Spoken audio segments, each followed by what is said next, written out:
I do think that not having an insane number of funds is the right thing, and perhaps we're reverting back to some kind of normal ecosystem. It used to be that you'd go to a larger firm because they had the brand, they had the platform, and you were simply plugging in. But do you need them to go out and raise 500 million on your own and just hire in the right places to fill in for a platform? I wouldn't be surprised if we see some very notable people spinning out to do just that in 2025. We are excited and cannot wait to hit the ground running. Hello and welcome to First Money In. I am your host, Nicole Wishoff, and I'm thrilled to bring you this week's episode. Today I cover the state of venture, the rise of spin-out GPs from very large funds, AI versus non-AI company valuations, and what to expect to see in 2025. Let's start from recent data, both that StepStone published and in the Financial Times as of a couple of days ago, on the state of venture firm. The number of first-time funds raised in 2024 is down 80% from peak in 2021. 75% of new funds in the past 5 years were sub 50 million, so tiny, and only 47% of new funds since 2019 have raised a fund two. This is not surprising. As we all know, in 2021, we saw a peak number of venture firms, again, all sub 50, probably all sub 25 million. And I think people, one, realize how darn hard it is to build a firm, to get into great companies and try to truly institutionalize this to raise a fund too. So that's a piece of it. The most obvious piece of this for limited partners that invest in venture funds is the lack of liquidity.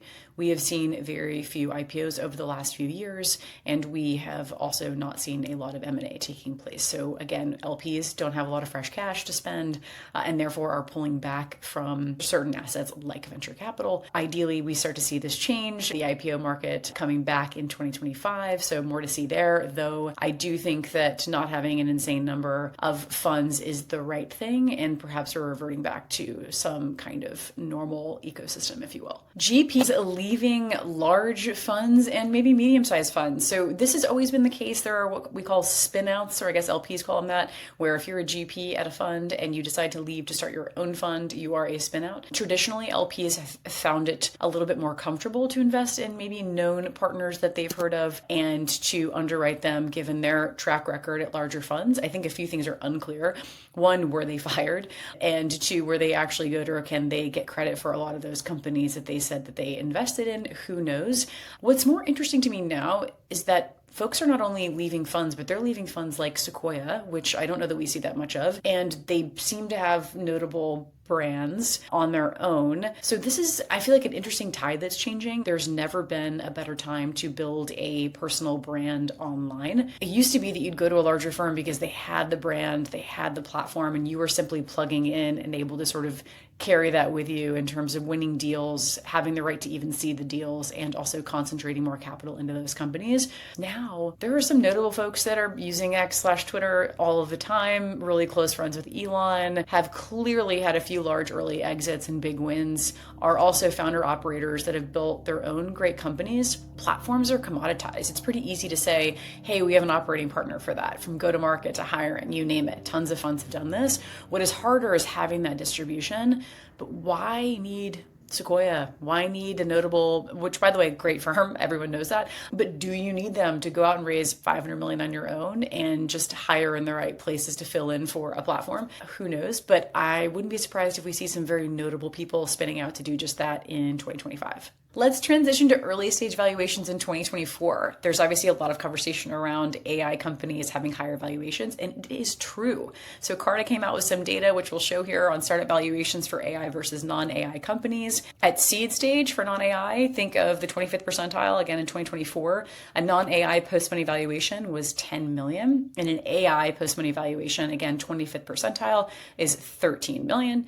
If we jump that number up to, again at seed for AI versus non-AI for 90th percentile, it is 40 million and 50 million. It does start to break at Series B, so it looks like at Series B for non-AI companies at the 90th percentile, 511 million post-money was the number, and for AI companies, that was 480. I also think we'll see this kind of level out in 2025, but we will see.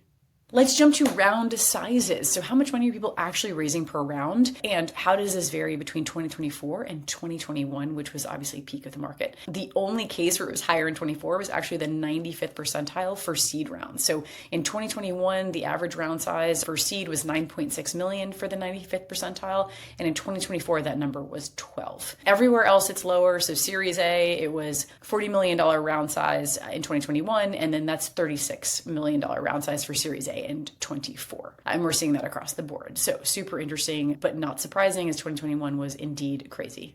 The last notable thing that we saw in 2024 that hasn't really changed are the multi-stage funds doing seed rounds. Since 2018, multi-stage funds have been involved in a larger share of seed rounds every single year. We'll show some data here from Crunchbase, but super interesting. It highlights Andreessen, General Catalyst, Sequoia, and the total of multi-stage funds, but that number is not going down, unfortunately, for funds my size. However, I do think that this might stabilize at some point over this year. We will see. 2025 is going to be fantastic. Hopefully there are a record number of amazing founders that decide to start companies. I expect pre-seed and seed to be as busy as ever. The numbers for pre-seed and seed companies in terms of how many companies end up raising and getting funded obviously has gone down from peak 2021 to 22, though I think that we'll still see thousands of companies. I think in 2023, over 5,400 early stage companies were founded. I plan to see close to that. I haven't seen the 24 numbers yet, but I'm assuming 25 will march in order. I plan to see some obviously larger IPOs, some more liquidity in the market, and hopefully for VCs, they have a little bit of an easier time fundraising in 25 compared to the last few years. We are excited and cannot wait to hit the ground running.